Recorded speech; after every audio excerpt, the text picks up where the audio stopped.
crois, que ce que laisse présager la présentation de Compost. On ne va pas faire de performance, on ne va pas montrer de choses. En fait, on va juste partager avec vous l'endroit où on en est, je pense à la fois dans nos travaux et aujourd'hui, le 17 novembre 2015, parce que je crois qu'on a eu déjà pas mal de difficultés à s'emparer de cette question telle qu'elle est formulée, c'est-à-dire d'architecture de mémoire avec une mémoire au singulier, de par nos travaux, mais aussi par rapport à, voilà, quelques jours après, vendredi, où pour nous, ça repose une des lignes que je crois on tient dans le Compost, qui est celle que justement il n'y a pas une mémoire au nom de laquelle on va travailler et construire une écriture unique et une architecture qui essaierait justement de faire tenir cette mémoire déjà posée comme une. Et au contraire, la plupart des travaux qu'on amorce sont plutôt dans le sens d'une diffraction, d'une désinformation d'une mémoire constituée, rappelant que justement le travail de mémoire et la construction de la mémoire visent toujours à une unité qui soit posée en amont, soit visée au final, et c'est tout l'inverse en fait qui nous nourrit nos processus de recherche. Et je crois qu'aujourd'hui c'est très important par rapport aux oublis ou aux dénis que notre grande mémoire française a pu faire, et qu'il faut un peu regarder concrètement quelles sont les écritures qui ont été choisies, quels sont les recouvrements qui ont été faits, quels sont les dénis qui ont été acceptés par tout le monde, et comment est-ce qu'on relève un petit peu les différentes histoires qui devraient tout autant composer cette mémoire-là, si on veut aller un peu plus en avant que là où on en est. Et on a beaucoup parlé de Rancière, vous êtes deux, je crois, à l'avoir cité. Pour précision, dans le Compost, on est tous de champs et de disciplines variées. Moi, je fais plutôt de la philosophie et de la dramaturgie. De la création sonore et un gros travail sur la voix et l'oralité, soit en tant qu'auteur, l'écriture d'installations sonores, mise en place de dispositifs donnant lieu à de l'oralité, soit en tant qu'interprète dans le chant théâtral. Et au sein de Compost, il y a autant de vidéastes que de philosophes, que de plasticiens. Voilà, c'est-à-dire ça, juste en très court, c'est une sorte de nébuleuse d'une trentaine de personnes qui se réunissent jamais dans sa totalité, mais par petits groupes, sur des projets spécifiques, en dialogue avec des contextes précis. Donc on nomme souvent nos travaux comme de l'écriture in situ radicale. Juste pour vous dire pourquoi est-ce que parfois on va aller vers aussi des référents plus philo, et là par rapport à Rancière, il y a une chose que je voulais dire qui est moins liée à justement ce qu'on connaît de la pensée de Rancière, liée à l'esthétique, mais ce pourquoi cette personne-là, depuis le champ de la philosophie et de quelqu'un qui réfléchit la question politique, se déplace vers la question esthétique, c'est parce qu'il repère dans la manière que l'on a d'inscrire et de dessiner ce qui fait un commun, et qui justement est souvent orienté par ce 1 dominant. Comment est-ce que cette logique de dessin, et comme je disais tout à l'heure, qui inscrit ou qui désinscrit certaines strates ou certaines visibilités, ce que lui nomme précisément un art politique, ce qui est assez intéressant par rapport aux usages qu'on peut faire de cette notion d'art politique, pour lui c'est la technique policière de qui fait partie de la communauté, quelles sont les histoires qui sont tolérées, quelles sont celles qui sont mises au dehors, et comment est-ce que les pratiques artistiques ou d'écriture autres sont des esthétiques dissensuelles, dans le sens où elles vont venir perturber quelque chose de cet art politique donné. Et je crois que c'est quelque chose, en tout cas dans ce que vous disiez aussi sur les travaux de Pavlika que je connais mal, je trouve que c'est intéressant de voir comment le travail artistique à un moment s'empare des modes d'inscription existants et va bouger quelque chose dans cette manière de partager ce qui serait l'histoire avec un grand H, en incluant d'autres sensibilités, d'autres surfaces. Et voilà, donc je pense qu'on se situe un peu dans cette démarche-là dans le Compost, de repartir d'une écriture de ce que nous serons, de ce que nous sommes, et essayer d'aller chercher les récits qui tiennent souvent à la marge ou en bordure d'une histoire établie. Donc ça raconte tout un travail dramaturgique, au sens vraiment de qu'est-ce qu'on construit avec les récits qui nous précèdent, et vraiment dramaturgique au sens premier qu'on retravaille un peu là dans le Compost, parce qu'on va faire plusieurs projets liés à cette notion de dramaturgie qui est beaucoup utilisée, et qui en fait, si on revient au sens premier grec, la dramaturgie c'est le drama ergon, donc c'est drama l'action et ergon le faire, donc c'est comment est-ce qu'on fait apparaître l'agir, comment est-ce qu'on donne une visibilité à un agir qui n'était pas forcément celui qu'on s'attendait à trouver sur la scène principale de la politique telle qu'on l'entend. coup, ça nous fait travailler dans des écritures de reprise et de déplacement qui, je peux dire, peut être quelque chose, cette manière de s'emparer de l'existant pour faire place à d'autres mouvements dans l'inscription des choses. Je ne vais pas donner de déroulé, mais oui, pas de problème. Bon, on va peut-être donner des exemples précis de certains des projets qu'on a réalisés. Tout à l'heure, je ne sais plus qui évoquait tout à l'heure, je crois que c'était vous, sur cette idée de reprise et d'épuisement. L'épuisement aussi a été repris par vous au sujet du livre d'Albertine et puis de tas d'autres pièces que vous avez montrées, mais c'est vrai que cette notion de reprise, elle a été un peu première dans les expériences et dans les projets de création qu'on a menés au sein de Compost, en essayant de voir pas seulement comment ça fait apparaître un résidu formel, poétique ou esthétique qui amènerait à un autre regard ou une autre expérience esthétique de l'objet ou de la suite d'objets qui était donnée à voir, mais aussi de voir comment à chaque traduction, à chaque réappropriation, potentiellement une nouvelle strate de sens était possible, était permise, était à venir en fait. Donc il y a eu beaucoup de projets liés au récit. Donc il y a évidemment eu le projet à Poitiers qui s'appelait Leudi, qui était sur une application mobile, mais j'en parlerai un petit peu plus tard sur le choix des supports justement. Mais il y a eu d'autres projets comme l'occupation des ondes dans un centre d'art qui s'appelle La Panacée à Montpellier, où il était question de faire résonner le centre d'art via un système d'émetteurs hertziens pirates qui venait intercepter en fait le flux du média radiophonique livreur d'informations en donnant place à des récits multiples, contradictoires, complexes, complémentaires, où chacun donnait sa propre histoire du lieu et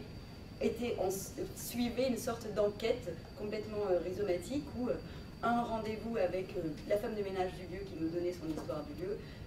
Elle nous livrait un indice sur l'ancien voisin qui, lui, avait connu le gardien des clés il y a 30 ans de la Panacée. Donc on partait chercher l'ancien gardien et petit à petit, en fait, on créait comme ça une sorte de narration totalement singulière, c'est-à-dire à l'endroit, au moment et par nos trois visions, parce qu'on était trois, Caroline Mazini, Camille Louis et moi. Et ça nous a permis de recomposer une forme de récit. Mais je vais faire un tout petit pont en arrière, un petit retour sur ce que tu disais cet engagement politique qu'il y a dans la forme artistique pour parler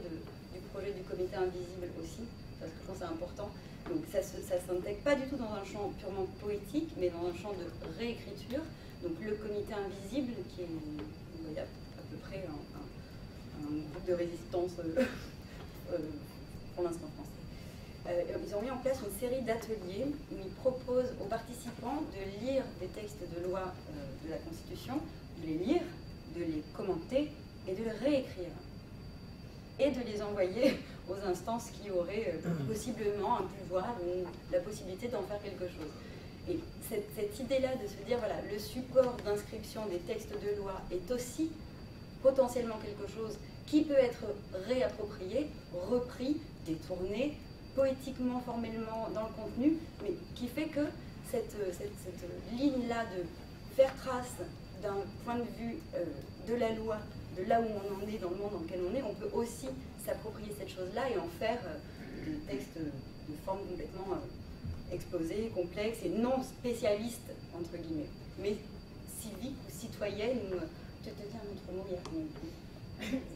Civil, c'est plus civil, voilà.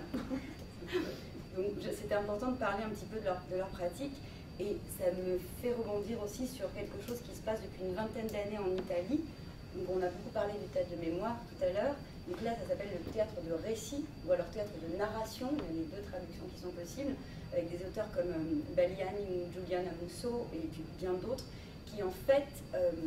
se servent de l'héritage de Pasolini sur l'engagement civique dans l'écriture artistique, mais aussi du rapport que pouvait avoir Dario Fo avec la littérature politique en Italie, et ont mis en place une sorte de mouvement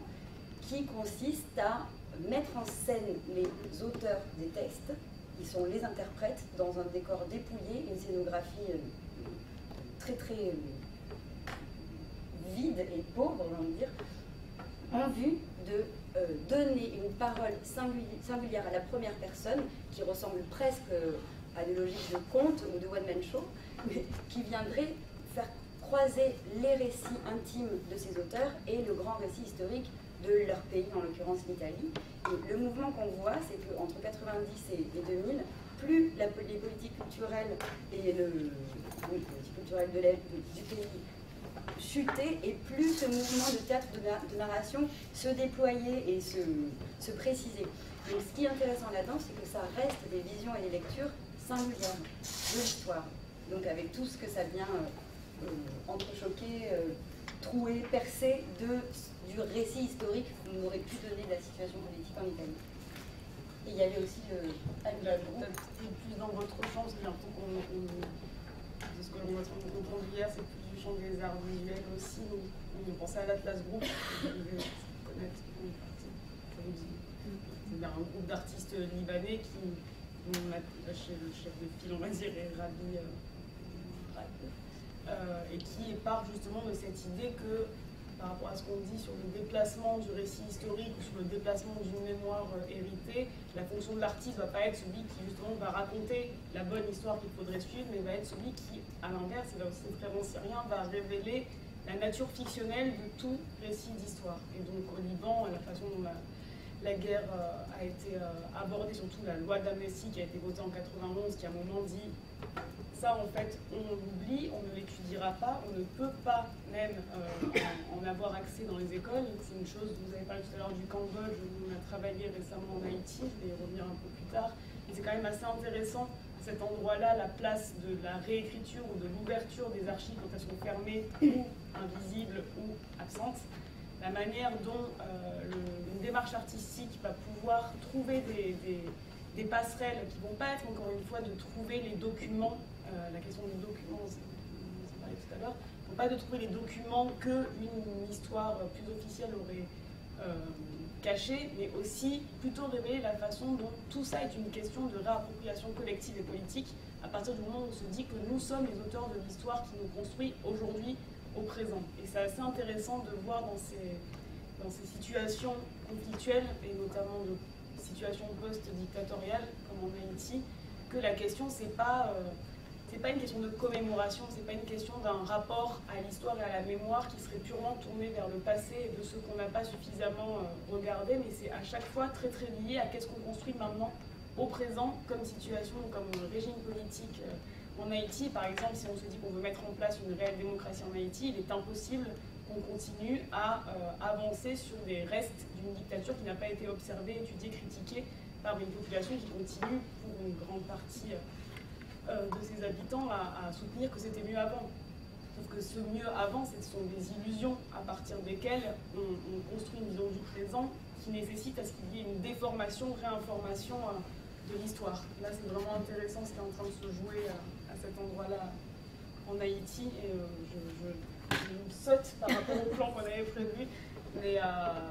juste pour, du coup, puisque j'y suis, pour vous dire un mot, nous en Haïti, on a été invité en fait dans le cadre d'un festival de théâtre qui s'appelle Quatre Chemins. Et l'un des dispositifs qu'on a proposé, qui est une des formes de compost, s'appelle la fabrique du commun, qui est justement cette idée qu'on va construire notre histoire ou même notre moment à partir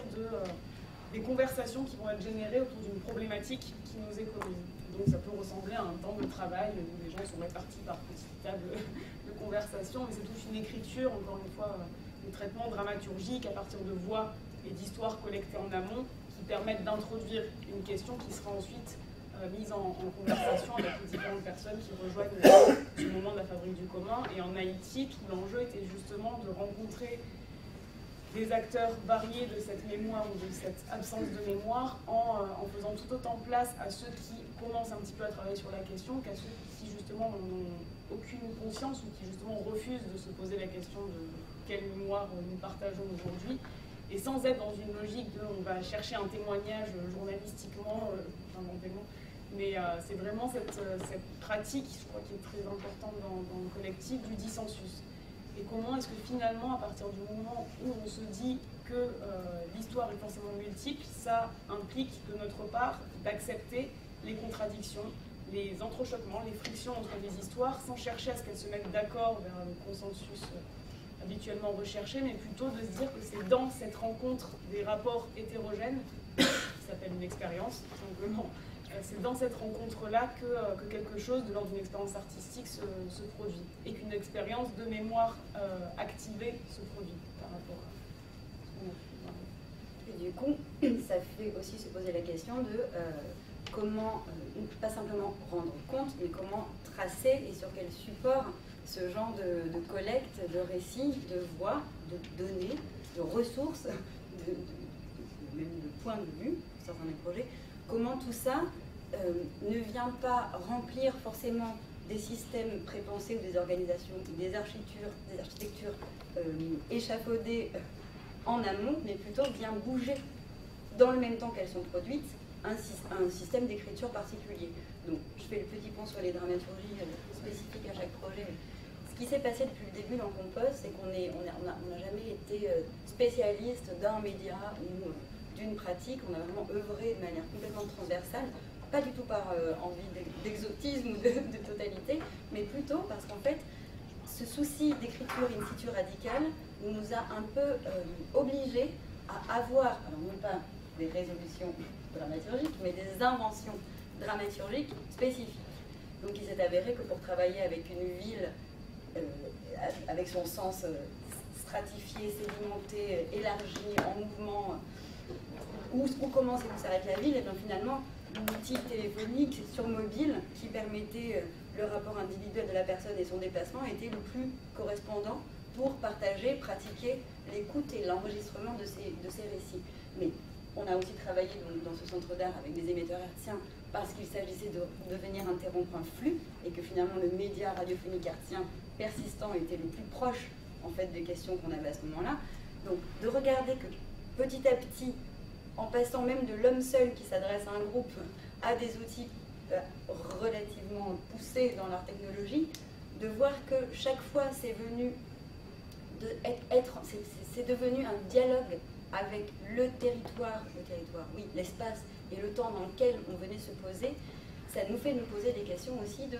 quel type de mémoire on construit aussi avec ce genre de techniques, d'outils et de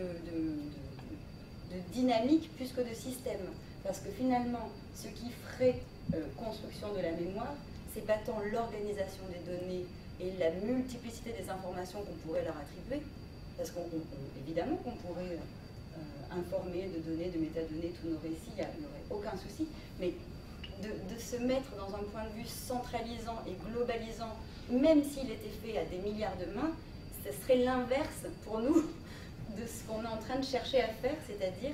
proposer des lectures individuées, des lectures possibles par des singularités, d'une traversée possible au sein de données. Donc comment on maintient des supports de mémoire suffisamment, c'est pas qu'une histoire d'ouverture, mais suffisamment vivant et suffisamment ouvert pour que la lecture de chacun puisse advenir et puisse prendre du poids, en fait. C'est même pas du sens, c'est juste du poids. Et on va faire vite parce que je vois le temps filer, mais au sein de Compost, il y a un projet qui s'appelle Autour de la table et qui est mené de concert avec un chorégraphe, plusieurs chorégraphes, et où on se questionne sur la pratique et le savoir du geste, mais dans des métiers et des pratiques très très différentes. Et il s'avère que là, on lance un projet de recherche sur une plateforme pour rassembler tous ces récits-là. Au tout début de l'expérience, mais toutes ces questions-là d'organisation, de catégories, on sait très bien qu'on va devoir s'y confronter, et on se rend compte plus en avance dans la recherche sur ce projet que finalement, ce qui fait la ressource dans ce projet-là, ce qui fait même l'idée du savoir, c'est plus la possibilité de problématiser les liens entre ces données, plutôt que d'avoir des informations précises, multiples, démultipliées sur les données de manière isolée. Hier, on a beaucoup parlé des liens possibles entre les... Qui est pas messager ? J'ai oublié. Des liens entre les données. Il y a des grandes questions sur la qualification des liens aujourd'hui, par exemple. Parce que la nature d'un lien, on va pouvoir vraiment la préciser plus en avance, mais ce que je veux dire, ça peut être un commentaire, un refus, une opposition. Et toute cette dynamique-là, elle est aujourd'hui visible dans ce que je comprends un peu de loin de la data visualisation. Mais finalement, ce qu'on cherche à faire dans Compost, c'est comme de se dire que ce lien-là, il prend présence Et lecture dès lors qu'il est fait par c'est pas une histoire d'homme ou pas d'homme, mais par une pensée, en fait. Donc toute l'opposition, mais toute la complémentarité entre une rationalité algorithmique possible et une rationalité de pensée humaine possible, pour nous, tout l'enjeu, c'est de voir comment l'un peut être au service de l'autre et de surtout pas essayer de coller ou de faire une translation ou une traduction artificielle de procédés de pensée qui sont faits de creux, de lacunes, d'erreurs. Tout à l'heure, c'était très joli, éloge de la main gauche, c'est comme ça le titre. Voilà.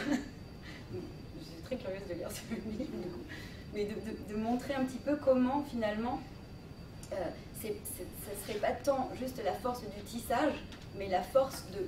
donner la possibilité d'être dans des mouvements de pensée pour l'usager, le spectateur, le lecteur, l'auteur. Et ça, en fait, c'est pas chose aisée, au final. Et c'est des choses dont on peut se parler après, parce qu'encore une fois, sur les distinctions des endroits où on peut travailler les uns les autres, hier aussi Jean-Marie et Frédéric, vous parliez de ce rapport praxis-poiesis avec l'idée que justement l'utilisateur, le spectateur est dans une situation où il a à faire. Or, est-ce que le faire est la même chose que l'action dans cette question de la praxis? Enfin, c'est compliqué de savoir quelle place on donne à l'autre, c'est-à-dire le spectateur ou l'interlocuteur ou celui qui va observer, partager les choses qu'on met en place autour de ces travaux de mémoire, à partir du moment où simplement il est invité à poser un geste qui est déjà conçu dans le dispositif, ou est-ce qu'on lui laisse la place que ce geste continue si on est sur une écriture du dissensus ou du différement, est-ce que l'utilisateur est aussi conçu comme quelqu'un, l'utilisateur, l'usager, le spectateur, c'est des termes qu'il faut se préciser un peu, à quelle place on met? Est-ce qu'il va continuer à nous déplacer? Et c'est un peu le cas de corporalité, cette plateforme dont parlait Laurie, où finalement toutes les ressources qui vont être collectées et organisées dans une manière à chaque fois singulière vont être poursuivies par les personnes qui rentrent dans l'espace des données, des récits, des voix qui sont, elles, organisées par des principes sensibles, quels sont les grains, quelles sont les visions qui sont partagées par ces récits, et le lecteur ou l'internaute va pouvoir à son tour offrir une lecture et une composition de ces récits qu'il retrouve. Et on part vraiment du principe que c'est pas un ajout donné à une œuvre existante, c'est constitutif. Le geste du spectateur ou du visiteur de cette plateforme, elle fait partie de l'écriture qu'on pose dès le début. Donc ça veut dire que par rapport à cette question du virtuel et de l'actuel qui était aussi abordée hier, il n'y a pas d'abord un projet qui s'incarnerait dans le dispositif, mais il y a une création de situations qui ouvrent des possibles qui, eux, dès le début, on le sait, nous échappent. En revanche, la question, c'est créer les conditions suffisantes pour que la chose puisse nous échapper. C'est un peu l'inverse d'une architecture avec cette logique de l'archer au sens de l'origine, mais aussi du commandement. C'est Derrida qui rappelle ça, que l'arché, c'est l'autorité, le commandement qui va orienter une lecture. Là, nous, c'est plutôt passé de... C'est pour ça que le titre de l'intervention était texture de mémoire. C'est comment est-ce que ces mémoires mises en confrontation et en dialogue forcément frictionnel vont créer des textures qui, elles, sont le support avec lequel on continue à inscrire un présent et un avenir potentiel. Est-ce que je lis le texte de... Oui, bon. Je vais vous lire un extrait d'un texte d'un livre qui s'appelle La ressemblance par contact de Georges Lieberman, aux éditions de Minuit, édité en 2008. Donc c'est un texte qu'on a intitulé L'empreinte. Mais quelque chose nous dit qu'elle demeure, l'empreinte, enfouie, repérable par quelques détours archéologiques du désir ou de la méthode. Certaines, quelquefois, semblent nous poursuivre. Beaucoup nous survivront. Aussi innombrables soient-elles, cependant, on peut se demander si elles forment bien un genre, tant elles diffèrent entre elles. L'empreinte semble ne se dire qu'au pluriel, justement parce qu'elle semble n'exister qu'en particulier. Particulier, chaque sujet de l'empreinte, chaque objet qui s'imprime. Particulier, chaque lieu où s'opère l'impression, selon la matière, la texture, la plasticité du substrat. Particulier, chaque dynamique, chaque geste, chaque opération où l'empreinte advient. Comment alors parler de l'empreinte en général? impossible et même absurde de tenter un récollement. Possible, mais vain, de chercher des typologies. Elle serait très vite arborescente jusqu'à l'infini, ou plutôt jusqu'à un nombre trop considérable de ses particularités, de ses circonstances d'empreinte. Il eût été, en particulier, fort trompeur de renvoyer l'empreinte au pur passé d'une condition préhistorique de l'image, que cette condition soit ressentie comme obscurantiste ou comme paradisiaque. Et non moins trompeur de bloquer l'empreinte dans le présent faussement spécifique, faussement définitif, d'une condition moderne, voire postmoderne, des arts visuels. Il faut donc jouer, si je puis dire, sur les deux tableaux du temps. C'est la première exigence d'une pensée de l'empreinte. Nommons-la un point de vue anachronique. Ce point de vue n'est pas un refus de l'histoire, bien au contraire. Mais il faut prendre acte du fait qu'une histoire de l'empreinte n'existe pas. Une histoire manque pour ce processus concret qui se donne comme un savoir-faire de très longue durée, applicable à des champs matériels et techniques extrêmement variés. Une histoire manque pour ce paradigme théorique qui a servi de modèle à tant de pensées abstraites, notamment lorsqu'il s'est agi de penser des notions aussi fondamentales que celles du signe, de la trace, de l'image, de la ressemblance, de la généalogie. Une histoire manque pour cette procédure, à la fois concrète et théorique, où se sont définis les choix formels et opératoires de tant d'artistes, notamment au XXe siècle. Voilà, donc la ressemblance par contact de Lili Berman. On va peut-être s'arrêter bientôt, mais enfin maintenant. Mais juste par rapport à, c'est intéressant cette chose sur l'histoire manque. Enfin, c'est un peu comme quand Deleuze justement dit le peuple manque, qui n'est pas un manque au sens où il faudrait le combler, mais c'est justement reconnaître que s'il y a peuple, il existe qu'à partir du moment où il s'inscrit dans le registre du manque, c'est-à-dire de ce qui ne peut pas se compléter par encore une fois une unité ou une totalité. Et là, le fait qu'il manque une histoire pour l'empreinte, ça veut dire qu'elle est justement l'espace de recréation et de mise en partage de toutes les histoires qui vont être composées à partir d'elle, autour d'elle, et justement dans ces détournements de l'histoire, de la trace telle qu'elle peut être, encore une fois, architecturée, appareillée. Et une dernière chose pour conclure sur cette multiple stratification de choses qu'on nous a dites. Hier, c'est dommage, il n'est pas là, je crois, le monsieur qui a travaillé sur Au Noir, sur les archives de guerre. Oui, Christophe Demille. Oui. Non, parce que c'était à la fin, il a posé juste en 3 tirés cette question de l'art au service d'une paix perpétuelle et du cosmopolitisme. Enfin, il se référait à Kant, et en disant juste en dessous que l'hypothèse, le traitement technologique de l'archive est une hypothèse possible pour cette paix perpétuelle cosmopolitique. Et du coup, je me dis que peut-être, en repartant de cette logique d'une absence d'histoire unique et de ce travail sur les dissensualités mémorielles, que c'est peut-être là que quelque chose comme une cosmopolitique, ce qu'il y avait entre parenthèses après Kant, c'est-à-dire une cosmopolitique, la venue d'un monde commun qui serait capable d'assumer ses conflictualités et qui serait capable de poser dans cette façon d'assumer le commun à construire, c'est peut-être là que finalement la pratique artistique, elle est la plus potentielle, je crois.